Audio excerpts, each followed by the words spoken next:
जय हिंद दोस्तों, मैं अभिषेक का स्वागत करता हूँ आपके अपने चैनल स्टडी विद अभिषेक में। तो शुरू करते हैं सीरीज की आज की क्लास। तो देखते हैं आज का पहला प्रश्न है आपका, भारत के संविधान के किस अनुच्छेद के अंतर्गत राज्य पोषित धार्मिक शैक्षिक संस्थान धार्मिक शिक्षा नहीं दे सकते हैं? इसमें आपके ऑप्शंस हैं ए अनुच्छेद 25, बी अनुच्छेद 28, सी अनुच्छेद 26 या डी अनुच्छेद 29।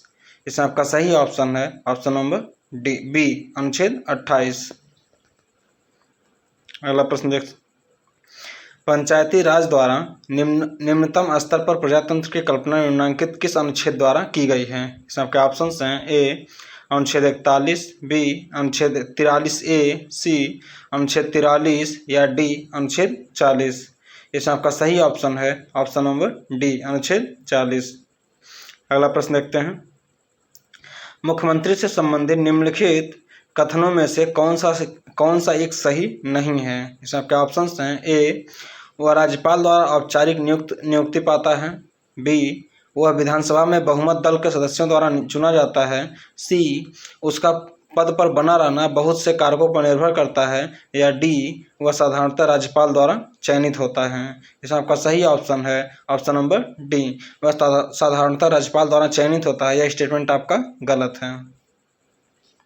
अगला प्रश्न देखते हैं, भारतीय संविधान के अंतर्गत कितने प्रकार के आपातकाल का प्रावधान है? सबके ऑप्शंस हैं ए 1 प्रकार, बी 2 प्रकार, सी 3 प्रकार या डी 4 प्रकार। तो इसमें आपका सही ऑप्शन है ऑप्शन नंबर सी 3 प्रकार।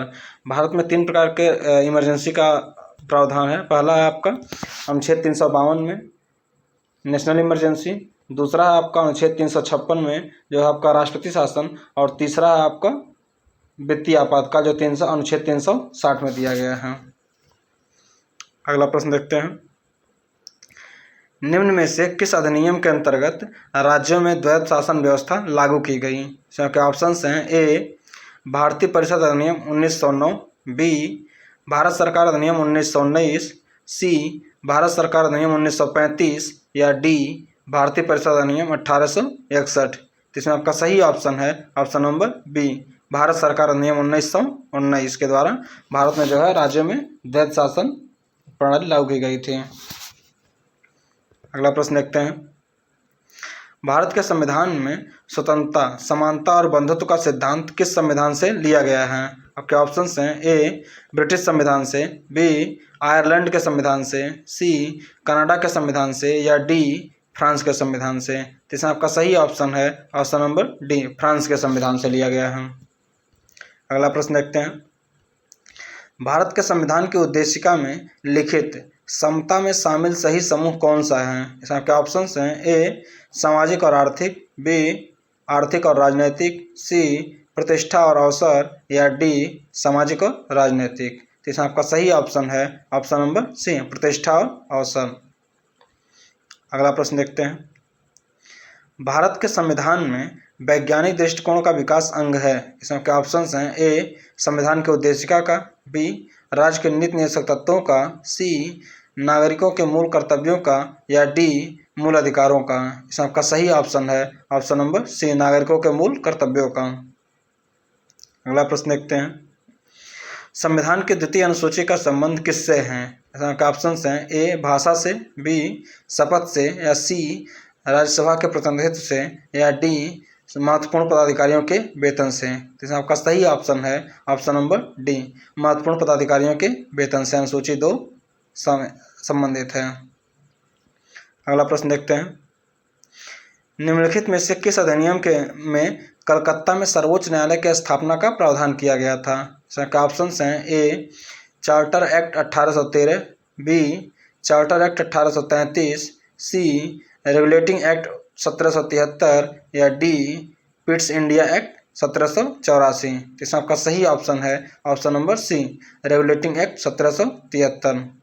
अगला प्रश्न देखते हैं, मौलिक अधिकार जिसे डॉक्टर अंबेडकर ने संविधान का हृदय तथा आत्मा बताया है वह है? आपके ऑप्शंस हैं ए स्वतंत्रता का अधिकार या बी संवैधानिक उपचारों का अधिकार, सी शोषण का अधिकार या डी समानता का अधिकार। तो इसमें आपका सही ऑप्शन है ऑप्शन नंबर बी संवैधानिक उपचारों का अधिकार को डॉक्टर भीमराव अम्बेडकर ने संविधान का हृदय तथा आत्मा कहा है, जो आपके संविधान के अनुच्छेद 32 में वर्णित है।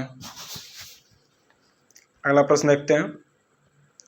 भारतीय संविधान के अनुच्छेद 25 में प्रयुक्त हिंदू शब्द निम्नलिखित में से किस एक को सम्मिलित नहीं करता है? आपके ऑप्शंस हैं ए जैन, बी सिख, सी बौद्ध या डी पारसी। तो इसमें आपका सही ऑप्शन है ऑप्शन नंबर डी पारसी।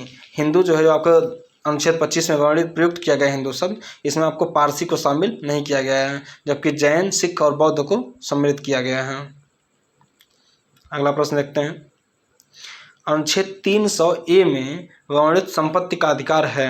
आपके ऑप्शंस हैं ए मूल अधिकार या बी बगैर विधिक अधिकार, सी विधिक अधिकार या डी निर्देशक तत्व। इसमें आपका सही ऑप्शन है ऑप्शन नंबर बी सी विधिक अधिकार। अगला प्रश्न देखते हैं। कर्मकारों को उपयुक्त एवं मानवीय कार्यदशाएं प्रदान करने हेतु संविधान का कौन सा अनुच्छेद निर्देश देता है? इसमें आपके ऑप्शंस हैं ए अनुच्छेद 41, बी अनुच्छेद 43A, सी अनुच्छेद 43 या डी अनुच्छेद 42। तो इसमें आपका सही ऑप्शन है ऑप्शन नंबर डी अनुच्छेद 42। अगला प्रश्न देखते हैं। भारत के संविधान के अनुसार प्रतिषेध रीट जारी की जाती है। इसमें आपके ऑप्शंस हैं ए कार्यपालिका के लिए, बी व्यवस्थापिका के लिए, सी प्रशासनिक सेवा के उच्च अधिकारियों के लिए या डी निचली अदालतों के लिए। इसमें आपका सही ऑप्शन है ऑप्शन नंबर डी निचली अदालतों के लिए प्रतिषेध रीट जारी की जाती है, और प्रतिषेध ये हाई कोर्ट और सुप्रीम कोर्ट के द्वारा जारी की जाती है। अगला प्रश्न देखते हैं। भारत के संविधान के किस अनुच्छेद के तहत उच्चतम न्यायालय किसी अधिकरण द्वारा किसी मामले में पारित किए गए निर्णय की अपील के लिए विशेष इजाज़त दे सकता है? आपके ऑप्शंस हैं ए अनुच्छेद 131 में, बी अनुच्छेद 135, सी अनुच्छेद 136 या डी अनुच्छेद 137। इसमें आपका सही ऑप्शन है ऑप्शन नंबर सी अनुच्छेद 136। अगला प्रश्न देखते हैं। भारत के संविधान के अनुच्छेद 16(2) में किस शब्द का उल्लेख नहीं है? आपके ऑप्शंस हैं ए जन्म स्थान, बी धर्म, सी उद्भव या डी योग्यता। इसमें आपका सही ऑप्शन है ऑप्शन नंबर डी योग्यता। योग्यता का जो है आपके अनुच्छेद 16(2) में कोई उल्लेख नहीं किया गया है। अगला प्रश्न देखते हैं। भारत में मंत्रिमंडल सचिवालय निम्न में से सीधे किसके नियंत्रण में कार्य करता है? आपके ऑप्शंस हैं ए गृह मंत्रालय, बी संसद, सी संघ लोक सेवा आयोग या डी प्रधानमंत्री। इसमें आपका सही ऑप्शन है ऑप्शन नंबर डी प्रधानमंत्री। अगला प्रश्न देखते हैं। निम्न वाक्यों में से गलत वाक्य पहचानिए। आपके ऑप्शंस हैं ए कैबिनेट सचिव कैबिनेट सचिवालय का प्रमुख होता है, बी वह अन्य विभागों के सचिवों की समितियों का पदेन अध्यक्ष होता है, सी वह प्रधानमंत्री का मुख्य परामर्शदाता होता है या डी वह मंत्रिमंडल कैबिनेट की बैठकों में हिस्सा नहीं लेता है। इसमें आपका सही ऑप्शन है ऑप्शन नंबर डी वह मंत्रिमंडल यानी कैबिनेट की बैठकों में हिस्सा नहीं लेता। ये आपका सेंटेंस गलत है। अगला प्रश्न देखते हैं। भारतीय संसद के दोनों सदनों की प्रथम संयुक्त बैठक हुई थी।